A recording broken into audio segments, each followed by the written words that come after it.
Welcome to our, what time is it? 1 o'clock session. This is with Chris Bayens, and Chris is at Portland Elementary, and he is his STC. So he is his, what does STC stand for, Chris? School Technology Coordinator.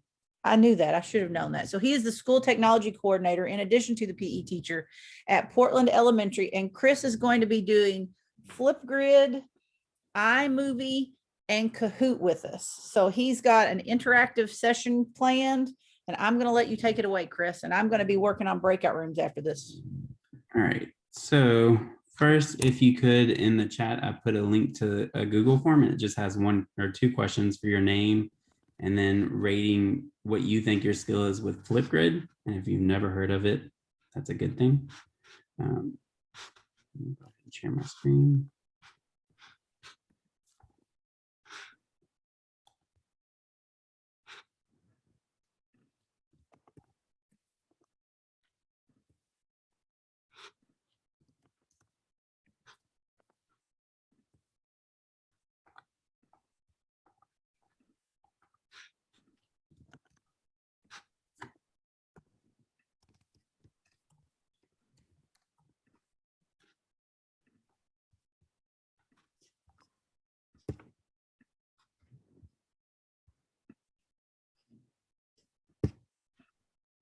Okay, it's going to take me just a minute. So if you want to talk for a minute while I'm doing all this. I was trying to, I've never shared my screen on. So if you go to share screen, it's usually the one on the second column, the one on the left. Am I sharing now? I can see it. Okay.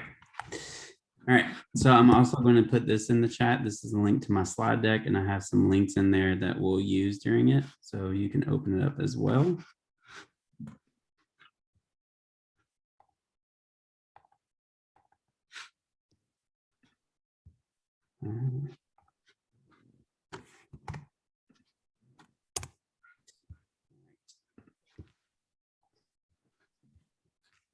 So what I'm doing today is talking about Flipgrid, Kahoot, and iMovie.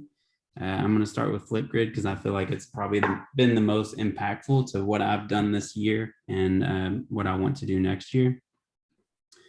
So Flipgrid is a website or app that gives students a chance to record an answer to a question rather than just multiple choice or writing something down. I know in the past during my PE lessons, I've done a lot of clickers, but that's multiple choice, and I only give them 4 answers and they have to pick one. But just giving them a very open-ended question and allowing them to record themselves speak, I feel like I get a lot more depth of knowledge from them, a lot more of where they're currently at than just a multiple choice. And it gives a student a chance to answer the question in a way that they'll probably feel a little bit less stressed and more successful in the end run.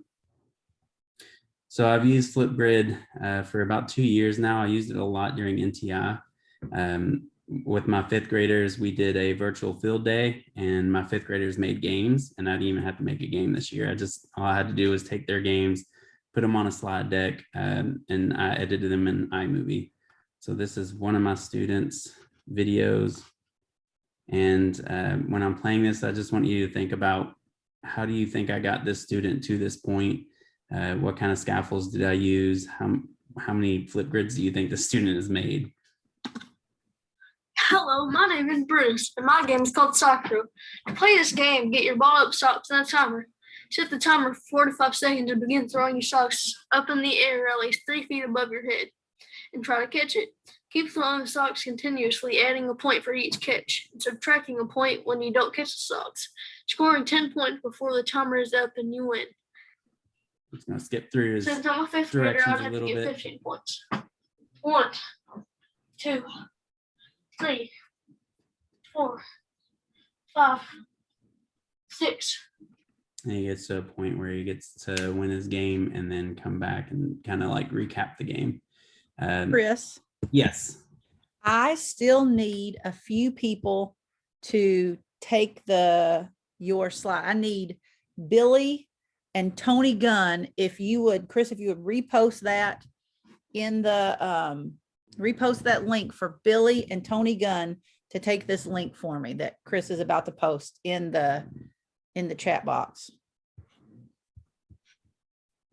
And then I have rooms ready other than that.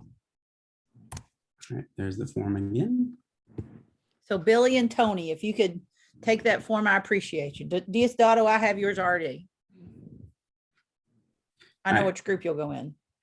And for that Flipgrid, that was probably the fourth video that he made. And we started out writing a script. They wrote it down on a Google Doc. They revised it. They gave feedback. Then they read theirs on a Flipgrid where it was, they weren't playing the game. They were just reading the script.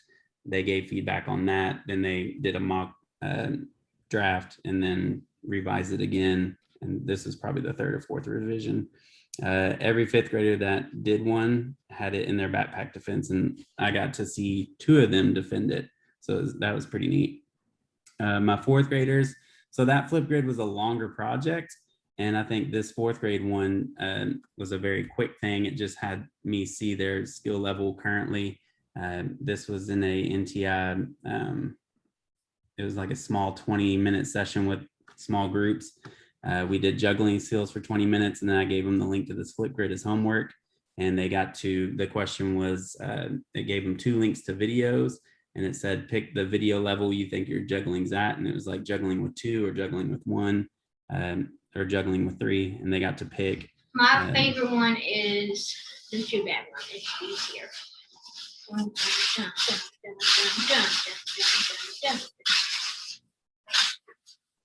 And here it says it goes for 1 minute. I would make sure that you always make sure that you put in a time frame that you're comfortable watching. This student probably could have done it for like 5 minutes straight. So he did his juggling skills for 1 minute. I got to see where his skill level was at. You know, if we were doing a basketball thing, I could look for those cues or have each other look at those cues. This is another one that I think is neat. I'm not going to spend too much time on it. But it was during a science unit that I was teaching, and they displayed their screen like I'm currently doing, and they recorded it and them talking about what they made on a slide deck. So I thought it came out really neat. Hello, my name is Terry Mattingly. My science group has been learning about weathering, erosion, and deposition. On this first slide, we get it is physical weathering. The first picture shows abrasion. Abrasion is where wind hits rocks and breaks it down. The second picture we have here is frost wedging. Frost wedging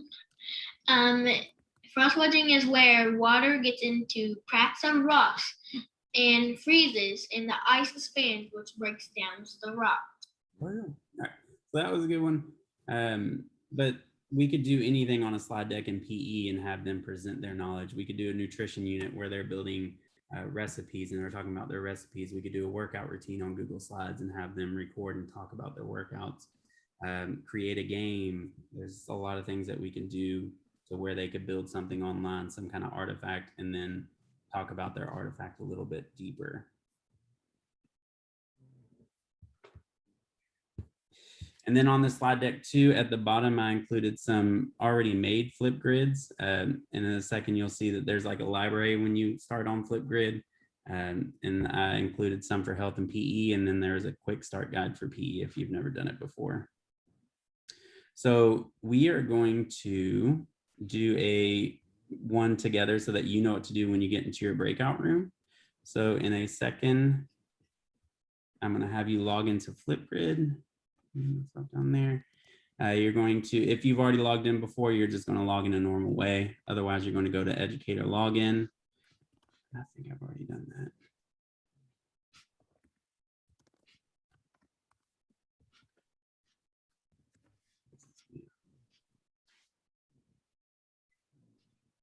that. Okay, I've already done it. When you hit educator profile, you're just going to hit login with Google and log in with your Google credentials. It'll ask you these questions: your name, country, your birth date, all that good stuff. It might have been sitting there for too long. Just trying to save some time.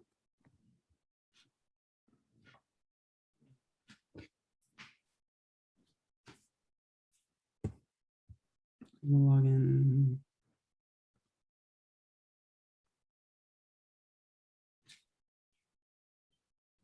We are ready for breakouts now, by the way. Okay. So if we are going to create a Flipgrid for students, the first thing you'd have to do is make a group. So I'm just going to create a group now. It doesn't matter what your group name is. I usually label it by their grade level. So we can do first grade. Create a group. And you can add students that way. We can do it through Google Classroom or however else. I'm just going to add a fake email. It's quicker. I always do stuff through Google Classroom and everything saves.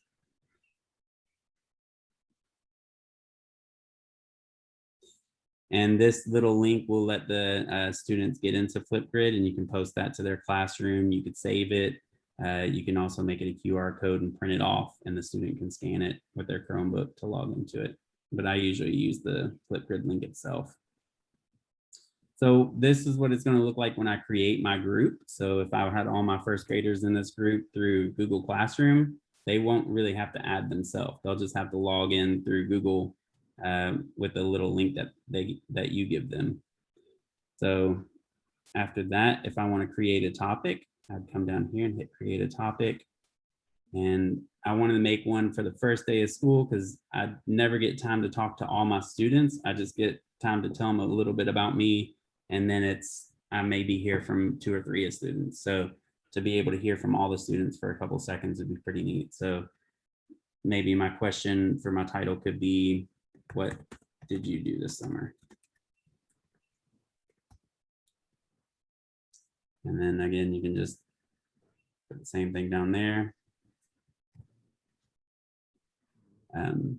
The media resources, this is stuff that you can add to it. So what they see, so you can add some of your bit emojis, you can add pictures, you can add videos. I usually add links to YouTube videos. That works pretty well. And this is that recording time that I was telling you about. If it's a quicker question, maybe 30 seconds. I wouldn't go above 1 minute because if you're watching 30 students' videos and they go on for a minute, it's a decent amount of time to spend on it. And then create topic. Once you create your topic, so this is my what did you do over the summer question that I want everybody to respond to. I can post it to their Google Classroom, which is usually what I do.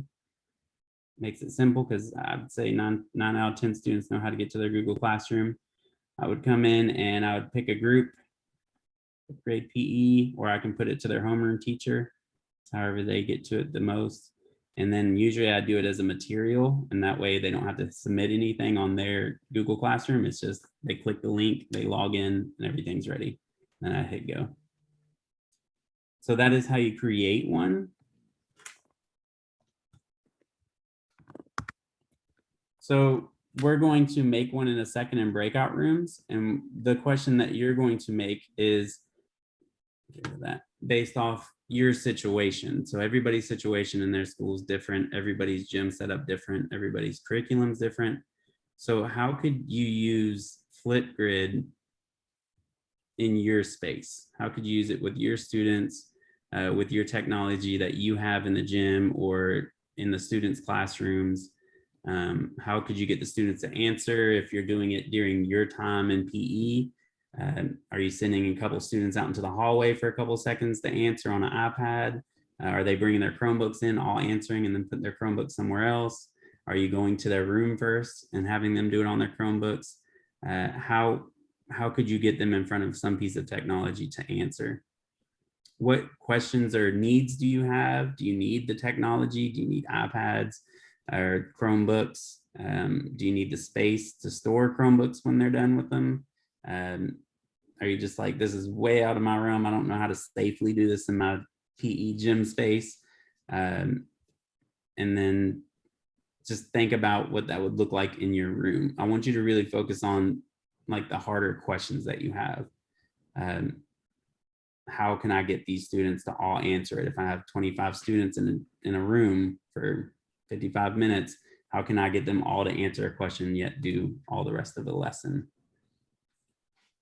So we're going to sign up into Flipgrid in our small groups, in our groups. So you should have the link to the slide deck. So we'll be on slide 6 and you'll click this link. It'll take you to Flipgrid. If you're already logged in, you're just going to create a topic. You can create a room if you want, or a like a group if you want, or you can just do it to a previous group. You're going to create that topic that is, how can I implement Flipgrid into my classroom? So be very specific with what challenges or concerns that you have. My example right here in the yellow is, how could I get some students to answer when my gym is really loud? So if they're having to speak, how can they speak through the music that's playing and everybody else playing a tag game?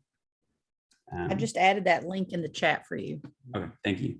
And on that slide deck, there's also a Jamboard. So when you get done with yours, and I showed you a second ago, does this thing move? Ah, look at that. I showed you a second ago that you can upload to Google Classroom. Let me see if, okay, you can upload to Google Classroom, or you can use a link. So what you'll do is, after you make your topic, you're going to copy your link. And then on this Flipgrid Jamboard, you're just going to make a sticky note. You're going to paste the link, and then you're going to put in your question. So how can I get students to answer when my gym is loud? And then if you think you have a good solution to somebody's question, then you can answer that. So you can come in here and copy it. I don't know if you can copy a sticky note. We'll see. You can copy and paste it into the into another tab, and you can leave your own answer to it. And that way you can see what it's like to answer from a student's end, because I think that's equally as important to answer it from a student's end. So I will share this in the chat as well.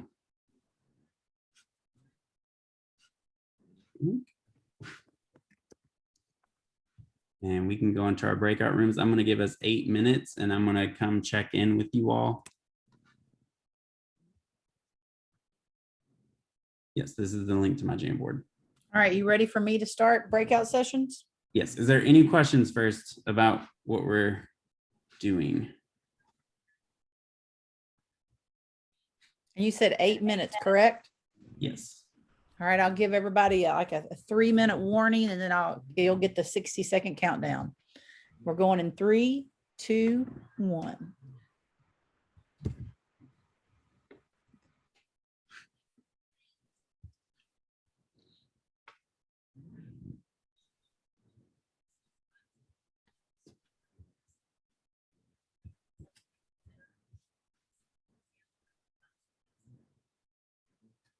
So it looks like you have 2 people that are in group 3. So you've got Latoya and you've got Robin and BJ that are in group 3 by themselves. You've got a huge group of 12 people at level 1, and then you have a group of 8 at level 2. Cool. Is there any way to send me to level 1? I can. Okay, I'll stop sharing too.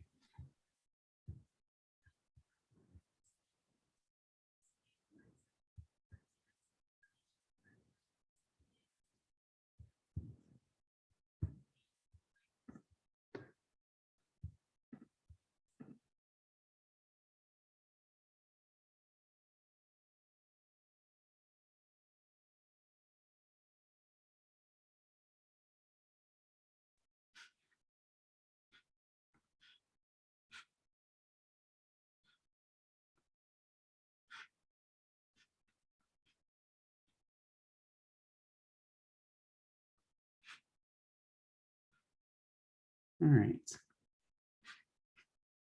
Everybody see my screen okay? Give me a thumbs up. Cool. All right. So when I was going through it, I wasn't 100% sure if we'd be able to join each other's Flipgrids. And so it would only be the students that you listed under that Google Classroom. So I couldn't join your Flipgrid and answer the question. So I was trying to go through a couple of them to answer them. And I know the permission one came up in my mind. Would your parents have to get permission for your students to use it? And the answer is yes. The way I found my way around it is my school's been using Flipgrid for about 5 years and not asking for consent. And I asked our principal, since I became STC, I want to do everything the right way. And so I told them that when they do the beginning of the year, like picture form, to include in there on Flipgrid and say, do you give permission to let your student use Flipgrid to share videos with the class and the teacher? And that's my legal way around it so that we can use it. So I'd reach out to your admin if you want to use it, or your STC, to see if you're good on that. I've used it with no problem. Most of them seem like technology ones, which we can kind of answer in a couple seconds. So I'm going to move and push on a little bit.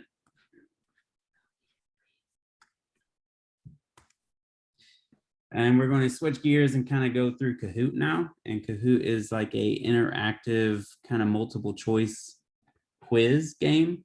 You may have seen it before. I would say about half my staff at my school uses it. It really gets the students involved. I know high schools use it. They'll have their students pull out their phone and put a code in their phone, and they play on their phones. At my school, we don't do phones, so it's on their Chromebooks. But I've even thought about it in my head of how I can do it in the gym, and I'll kind of share with that in a second. You get points as a player for answering the question right. And it can be out of, I think the most is 4 answers that you can do, but you can narrow it down to 2. And if you're getting it right and me and Mimi are playing each other, it's the fastest person to that right answer would have the higher score. So you get extra points for being quick.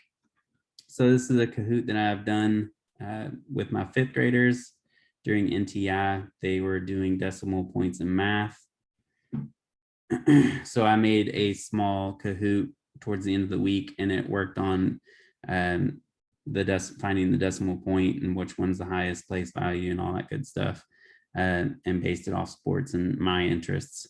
And we played it together, and they got really into it. So you can make a ton of Kahoots. This is always in the way. Let me go. So when you log into Kahoot, the home screen kind of looks like this. It's very busy. I don't like it. But towards the bottom, there's some cooler stuff. These are like the most prominent ones that are being used currently. So there's some cool stuff down there. There is a library, and in Flipgrid, there's also a library that has other teacher stuff on there. And you can search PE and health and find Kahoots that are based off that. You can look up fruits and find stuff off that. But it's very easy to make your own as well. So I'm going to have us all play one. This is just a simple one that I did, and I usually do at the beginning of the year. It's going to ask questions and then give you some answers, and you have to pick the right answer. You can play it in a new tab. I'll give you a link in the chat in a second. You'll click the link, and then I'll give you a code. You'll be able to see the code on the Meet, and you'll just type that code into the Meet to get in. Once you get in, it'll ask you to type in your name. Just type in your name and then hit go. And then we'll start once I see 23, 22 people in there. Chris, I have a question. So do you have your students use Kahoot.com, or if they already have their devices, do they use an app, or can they use either, or like, how does that work? So on their Chromebooks, I just give them the link to Kahoot. I think it's, let's see what it is. I always hit teach because I want to do it there with them. You can also assign it in like a Google Classroom for later. Classic. So it'd be Kahoot.it is what I'm going to give you. And that's the link that I give them, and they just type it into their Chromebooks.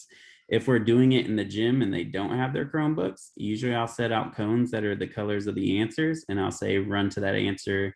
The most students at whatever cone is the answer that I pick on my end. And then we kind of roll that way. They can keep track of points in their head if they want to. So there's the link to it. Oh, we already gave it. If you could click that link, and then this is the code that you will write in there.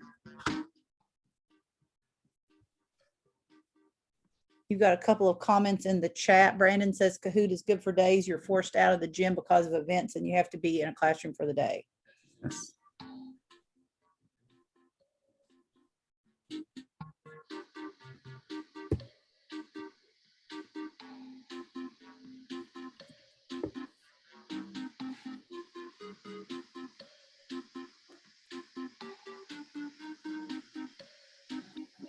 So if you have iPads that you can use in your gym, you can put kids and play the team mode, project it, and then they answer, and then they can see, they get to create team names.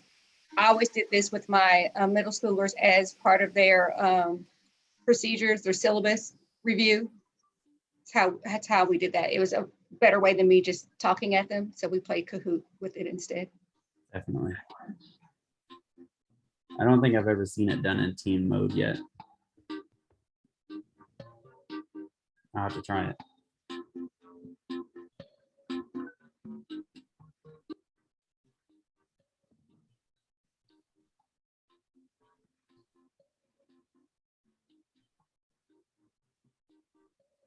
And this is one that I do towards the beginning of every year. And this actual Kahoot is something, about me. So I tell them about me, and then we do stuff about them. So they have no idea what the answers are in the most part. So you're just kind of guessing. We have a couple more people.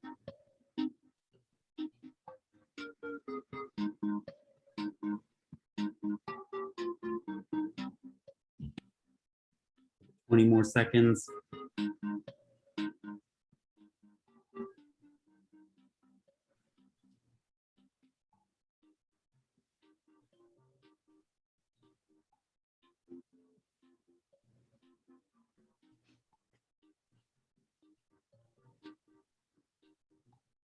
All right, I'm gonna go ahead and start it. Oh. All right, I'm gonna go ahead and start it. So this is about me. So you're guessing these answers about me. What is your teacher's name? So on your end, it should show the answers, and you just pick your answer as fast as you can. You can also, when you're making the quiz, set a time limit up. So I usually keep it at 30 or 20 seconds. I found that for those decimal point ones, when they're having to look at the screen for longer, that a minute was pretty good. Definitely if they're having to run through the gym, maybe 30, 40 seconds.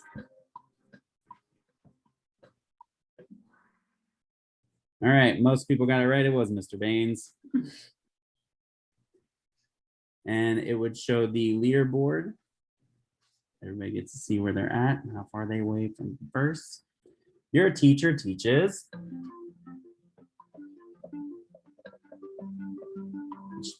Give me.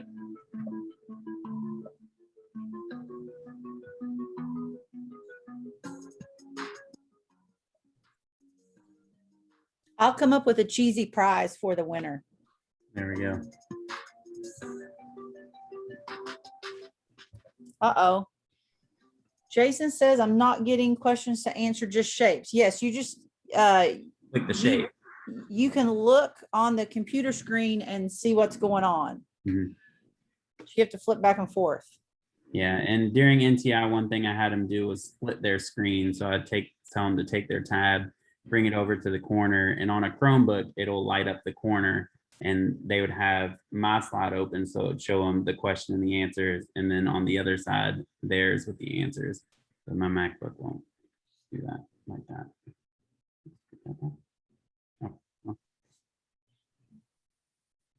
Oh. Where does your teacher come from?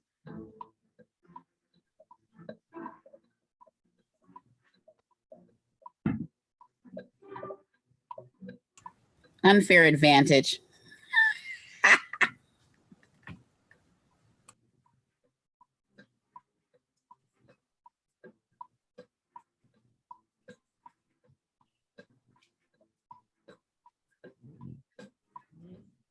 Actually, for the next one, what I'll do is if you're just on your tab and you're only seeing the color of the shapes, I'll read them out next time.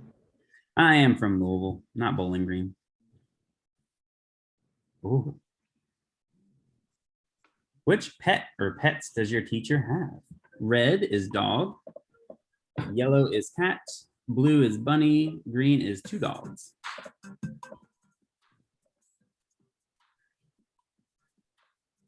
You can also, when you're making these quizzes, insert pictures, just like you can on a Google slide. You can add GIFs.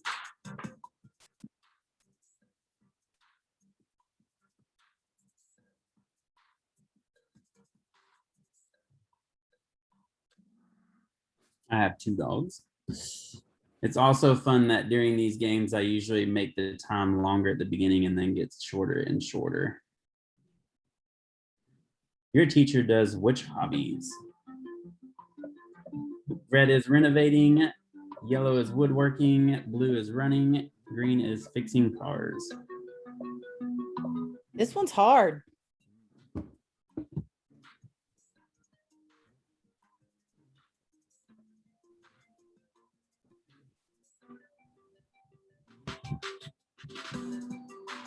I like how I put a picture of a guy playing a guitar, but music's not on one of those. Okay, I looked at that for a clue.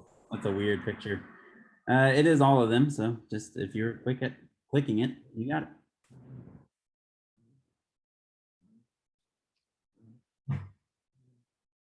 Where did your teacher go on vacation during the summer?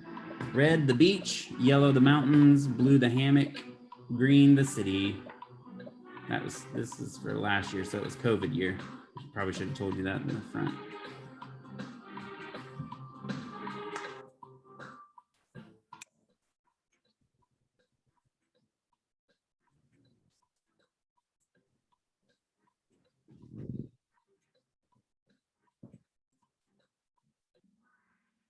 And it was my hammock. I wish I went to the mountains. Everybody stayed the same. What? Which fun fact is true about your teacher? He has tried skydiving, red. He has 5 siblings, yellow. He plays the banjo, blue, or green. He has driven a Lamborghini. How long did it take you to make this, Chris? This is 10 questions or 8 questions. It took me maybe 10 minutes, and I reused a bunch of them. So this is one I've been using since the first year of school. I just kind of change questions when I need to. I've driven a Lamborghini. Whoa. I know it gets my kids all excited. They all go, what?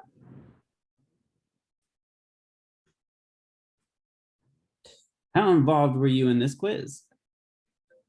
Red, I'm bored out of my mind. Yellow, I lost focus midway through. Blue, I was confused. Green, I smiled and laughed. Very focused.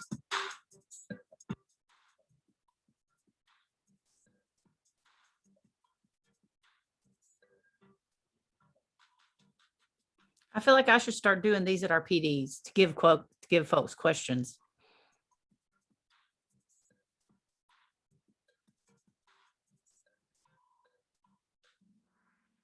Very good. So most people answered that they're very focused on it. Now just imagine having to sit down with like those little dot papers and do multiple choice that way. These are just so much funner. You're competing with others, but it's not a serious competition. Mimi got her own prize. I'm buying myself a drink later. So after that, on your end as a teacher, you get to see who answered correctly, who answered not correctly, where the confusion for students might be, what things did you not, that you need to do differently when you teach the subject next. So I think that's also very helpful. I haven't viewed a full report in a while.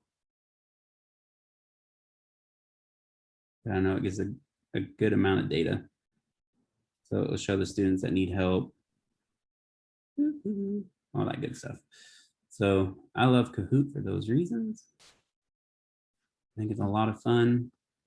Get students involved. On the slide deck, I also included that library part. I just searched physical education and then just linked that there, and then health and linked it there. So we are going to make our own Kahoot really quick, and we're going to have another, I would say 6 minutes maybe, and we don't have to go into a breakout room. We can just stay here. So you're going to go to kahoot.com. I will put the link in the chat really quick. Stay on that time. Hey, Chris.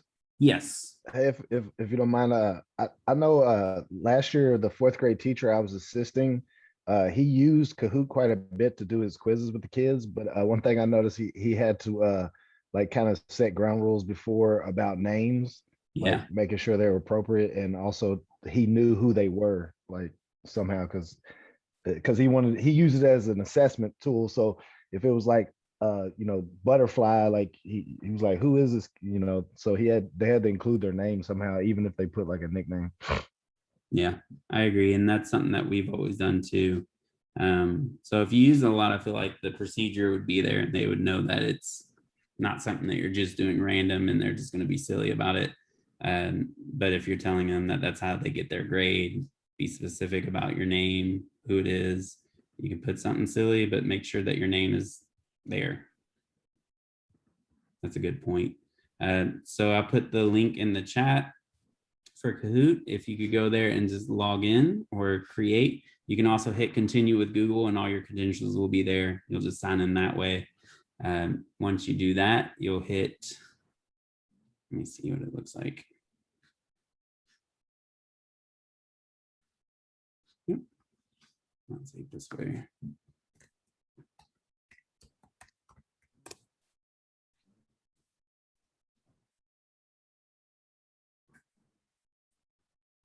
Once you log in, it should look like this. It might give you some pop-up stuff.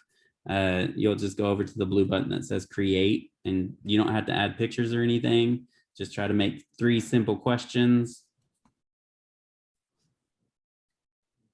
You can, when you hit create, it will show you like a template that you can pick and just make a very simple one. And once you do that, it'll give you a link, or no, I don't think it gives you a link. Let me check. No, it doesn't give you a link. If you wanted to share yours, I don't think we'll have enough time before I go through iMovie. So for the next 3-ish minutes, just try to make your own Kahoot really quick. If you have any questions about it, you can feel free to put it in the chat or just ask. Chris, you are at 7 minutes on time. Okay. I really am going to start using Kahoot more. This is a lot simpler than what I thought it was. Yeah, it's not bad. And like I said, when you make your Kahoots, like I have 4 on this one, but my old one, which is a U of L address, had a decent amount.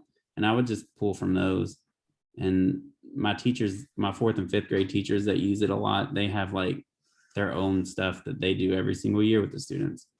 So definitely once you build it up, you can just edit some of the questions, take some out, make them different for whatever is different this year about it. But you can still get that data from them.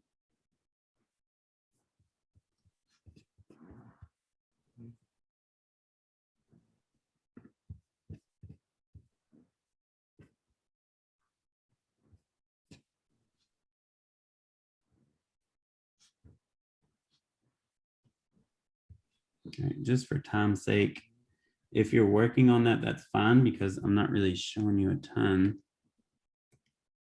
For iMovie, I did iMovie last because I used it a lot, but the problem is it's only on Apple, and there's not really a good Android version of it that I've found so far, and I haven't paid for any.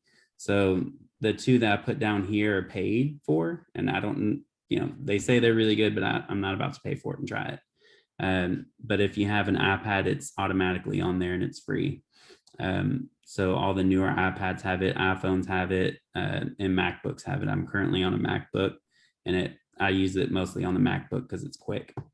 One of the great things about it is the iMovie is just where you take, it's a movie editor, so you can take any clips and add them together, any pictures, add them together. I've taken pictures of students in slow motion on my phone doing different skills. One that I can remember is we were doing a tennis unit and I had tennis rackets in 2nd graders' hands and they were hitting balloons up in the air, just tapping them up. Everybody was losing their balloon and one kid was just standing there just doing it perfectly.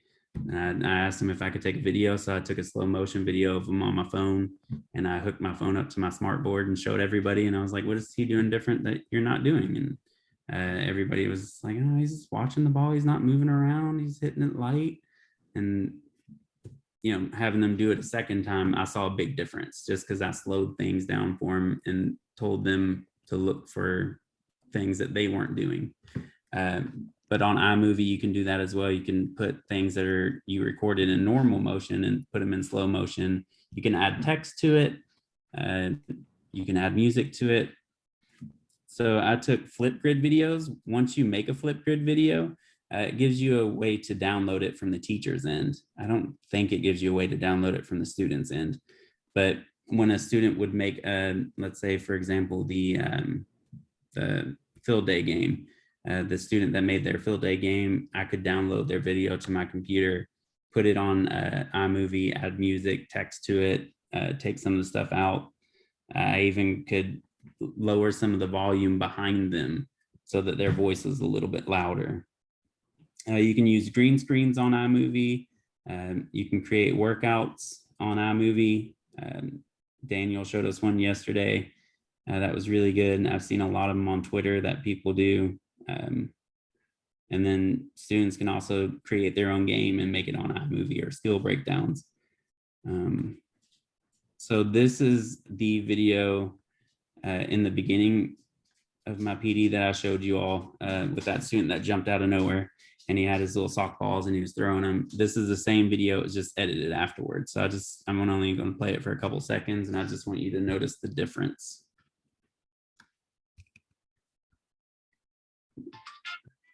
Hello, my name is Bruce, and my game is called Soccer. To begin this game, you get a 1-minute timer and get anything that's ballful. Okay, so throw whatever you have up at least 3 feet in the air. Try to catch it. If you catch it, that's 1 point, like this. And if it falls, that's minus a point. Okay, you can play it whenever you play this game with 2 people. Set a 1-minute timer like you did for the last one, but it's just whoever gets the most points in that minute wins. 5, and then just keep on going until you get to that goal. That was my game. I hope you enjoyed. See ya. But it was nice to make those videos that the students made and turned into videos with music, with some text in it. Some of them had more rules and details that I'd put the text in at the bottom, and it'd be like, you and your partner need to stand 10 feet apart. I'd put that at the bottom when they said it, and it kind of stay there a little bit longer and linger, so that, I told them that it needs to be simple for a kindergarten to understand, because that's who's seeing it. The kindergartners, the first, second, third, the whole school saw them. So just iMovie has been nice to make things a little bit better, to add a little bit more to some of the things that my students have made so far. But again, it's only on Apple. The version that's on my phone is pretty good. I've used it a couple times, and the version on the iPad's pretty good, but I feel like the one on the MacBooks are different somehow. They're just easier to deal with. So I don't think we'll have time. Really quick, in the minute that I have, if you're like, oh, I don't got any iPads in my gym, I'd highly recommend trying to get an iPad. I'm the school's STC. My first year I wasn't, and I asked for an iPad, I asked for a projector, and I didn't get anything. The second year when I became STC, I was like, I still need a projector and iPad, but our school didn't really have the money for it. So every year since I've been teaching, I've been doing Donor Choose down here. If you've never heard of it, I highly recommend clicking that link and just making a project. Just throwing it out there, sending it to some of your family. It's just crowdsourcing donation money for things. I've gotten over $4,000 so far off Donors Choose. I've gotten an iPad last year, a projector, a 100-inch screen for my projector. Gotten a ton of PE equipment that I didn't have. I've got iPad stands from it. I've gotten a ton from it. And I do one every single year. I'm about to start mine soon. I would also say just asking your admin or your STC for those things and why you need them in your gym, and advocating for why you want to push technology into your gym to do some of these things, to assess and get this data and to have it there on an iPad instead of a notebook. Chris, Yes. because of all the ESSER funds that we have through COVID, our district has $400 million that they just have access to. So your schools have money. So Mhm. if you don't have something, now is the time to ask. And if you are going to do a donors choose, talk to your bookkeeper first, because there is a process. But now is the time to ask if you want something, because schools have lots of money laying around. Yes. And it never hurts to ask. The worst they can say is no. I've asked and got rejected a decent amount, but I've gotten a whole lot of stuff. In the 4 years that I've been at Portland, like my gym was very empty my first year, and I don't have places to put stuff anymore because I've gotten so much.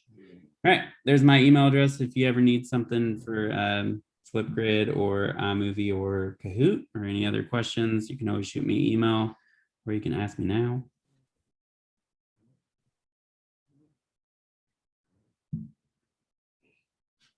So I'm totally going to use Kahoot a lot more now.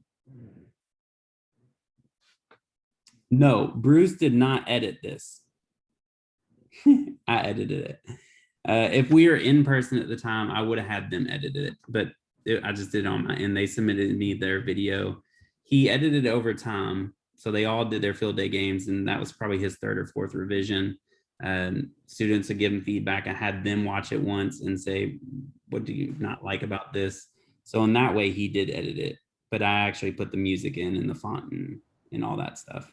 I was just gonna say Bruce has some fun music choice for his game. It was making me smile.